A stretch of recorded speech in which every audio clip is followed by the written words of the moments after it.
Ação realizada com recursos da Lei Paulo Gustavo, Lei Complementar número 195/2022, operacionalizada pela Prefeitura Municipal de Pitangui, Secretaria Municipal de Turismo, Cultura e Patrimônio Histórico, através do edital número 1/2023, artigo 6º, inciso 1, 2 e 3.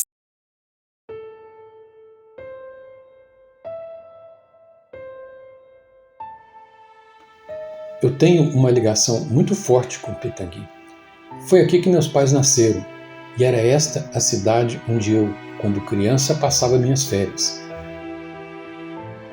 Por isso, lembro-me muito bem de Pitangui, quando aqui ainda havia o trem de ferro e várias de suas ruas eram de terra. Ao longo de todos estes anos, também assisti à penosa derrubada dos casarões e sobrados de Pitangui. Foi uma derrubada silenciosa, embora algumas vozes tenham se levantado contra.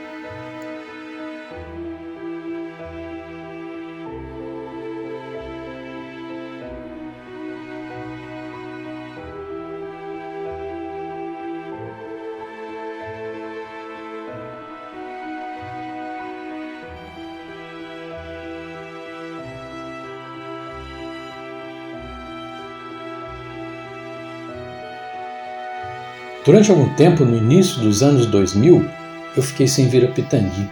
Porém, quando voltei, tive uma inesperada e agradável surpresa. É que ao andar pelas ruas da cidade, vi que os casarões antigos que resistiram à derrubada estavam todos lá, do mesmo jeito que antes, alguns até com a pintura nova.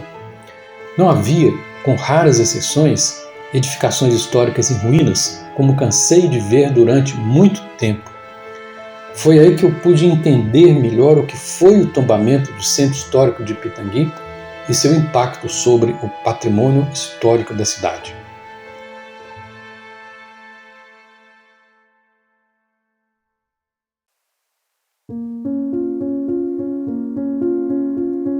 O tombamento do Centro Histórico de Pitangui se deu em duas etapas. A primeira foi o tombamento provisório, em 2004. A segunda, o definitivo, em 2008. A área tombada é composta, basicamente, por 3 praças e uma rua. Na Praça Getúlio Vargas está a imponente matriz de Nossa Senhora do Pilar. A igreja foi construída em estilo neogótico e aberta ao público em 1921. Nessa praça, que é conhecida como Praça da Matriz, estão também o chafariz, de 1833, e o fórum, em estilo eclético dos anos de 1920. O segundo conjunto tombado é a Praça Governador Valadares. Nela se destacam as belas casas em estilo eclético do início do século passado e algumas edificações do período barroco. O terceiro conjunto tombado é a Praça Isauro Epifânio. Nela estão a Igreja de São Francisco, algumas residências e o prédio da Escola Estadual Francisca Botelho em estilo normando. Também faz parte do Centro Histórico de Pitangui a Rua Padre Belchior. Nela está o sobrado do Padre Belchior. Nele funciona hoje a Prefeitura de Pitangui.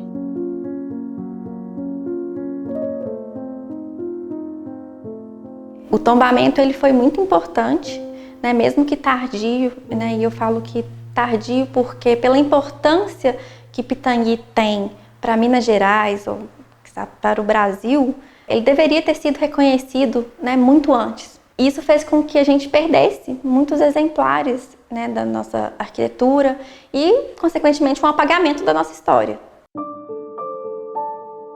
Em 2004, quando foi feito o tombamento provisório do Centro Histórico, foi um marco realmente muito importante, porque a gente conseguiu resguardar ainda o que nos restou. Hoje a gente garante esse direito de ter a nossa história, a nossa memória preservada para a gente e para gerações futuras.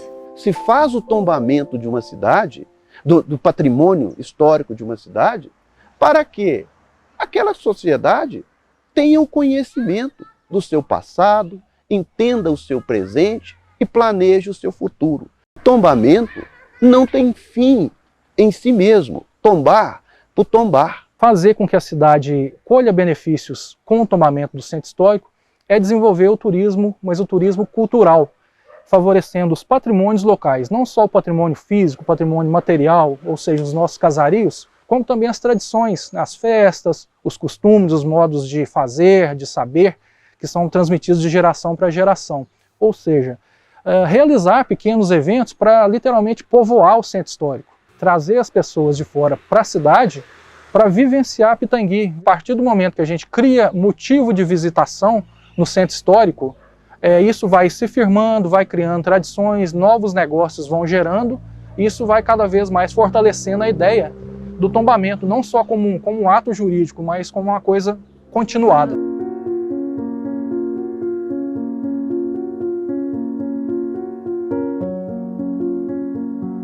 O tombamento do centro histórico cumpriu o seu objetivo principal, o de impedir a derrubada dos imóveis históricos. Porém, nessa trajetória de 20 anos, alguns problemas começaram a aparecer.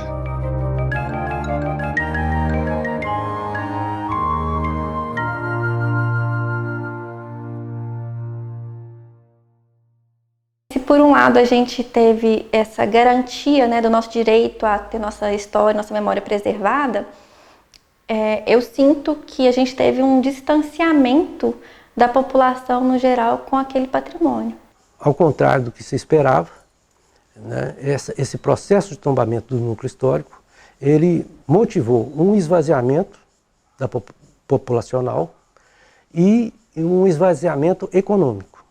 Então, ao invés de agregar valor, ele depreciou essa mancha urbana, esse espaço urbano. No plano nosso, foi de grande alegria. Porém, o que a gente questiona é, tombou-se por tombar.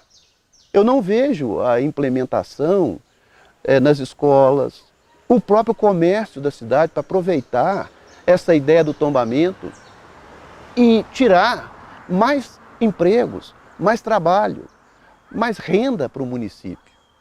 Então, nós precisamos, dentro da permissão legal, inclusive municipal, a efetivação da dimensão maior do tombamento.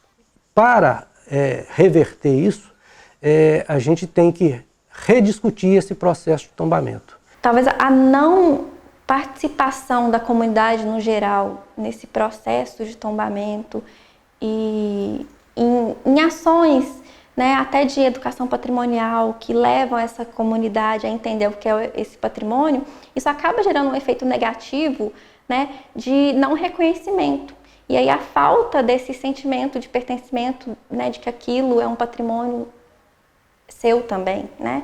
Mesmo você não residindo ali naquele centro histórico, ele também é seu, porque é um patrimônio de todos.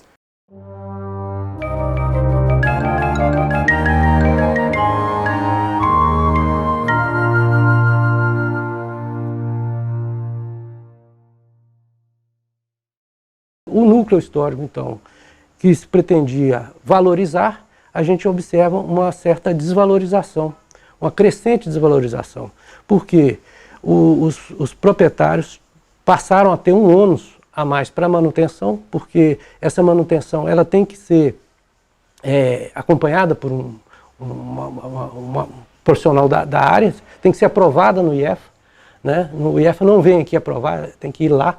Então é um ônus para o proprietário e, além disso, não houve uma compensação expressiva no sentido da limitação do direito de propriedade, né? Houve um cerceamento do direito à propriedade. Enquanto áreas que ficaram fora do núcleo histórico, elas podem construir N vezes o valor da área do imóvel, na área tombada essa limitação existe, né? Então, o que a gente observa é isso. São casas, são imóveis praticamente sendo abandonados com poder de venda reduzidos e vão sofrendo essa deterioração, porque o maior mal para o imóvel, para sua preservação é o fechamento dele. É de extrema importância que, de tempos em tempos, né, essas diretrizes para a gestão desse centro histórico, ela seja revista. Porque a cidade, como, né, um organismo vivo que ela tem necessidades que vão se alterando ao longo do tempo. E até os valores que são atribuídos a esse centro histórico, ele pode ser alterado. Então, tem a Carta de Burra, né, que é uma recomendação que foi feita após uma conferência do ICOMOS em 2013, que fala sobre esse plano de gestão integrada, que parte do princípio de identificação dos valores, né, para dar eles chamam de carta de significância cultural, né, que seria a partir dos valores que são identificados naquele centro histórico, você vai pautar suas decisões para essa gestão futura. Numa média de 10 em 10 anos, né, você volta a esse plano e vê se as demandas ainda são as mesmas ou se é necessário fazer alguma adaptação, porque a cidade, como um organismo vivo, realmente ela está em intensa mudança, né? Mesmo que os prédios, né, as edificações ainda estão ali intactas, mas as necessidades elas podem ir mudando. É necessário agregar outras ações, fazer ações casadas para trazer um público diferenciado para andar pelo centro histórico, para vivenciar, entrar no comércio, comprar um artesanato. Para isso, a gente precisa fortalecer, na minha opinião, a cultura do turismo, ou seja, a produção associada para o turismo, para comercializar para quem vem nos visitar, para quem vem de fora. Transcorridos 20 anos do tombamento do Centro Histórico de Pitangui, alguns ajustes se fazem necessários, porque os tempos são outros, a cidade se modernizou, então será necessária uma discussão mais ampla, uma discussão pública, né?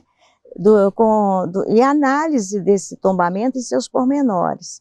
A administração pública se empenha no que for melhor para a cidade e que vá trazer também o bem-estar de todos os cidadãos. Um exemplo de como a gente aproveitar de uma forma mais efetiva o centro histórico é justamente a nossa variedade de estilos arquitetônicos de várias épocas, de vários séculos, que compõem, né, o nosso centro histórico. Por exemplo, trazer turmas da UFMG ou de outras universidades para fazer trabalhos de campo, turma de arquitetura, de engenharia, de artes plásticas, justamente para documentar, para vivenciar, testemunhar como o nosso patrimônio histórico tombado é diversificado. Isso nos diferencia um pouco das demais vilas do ouro que tem um centro histórico tombado.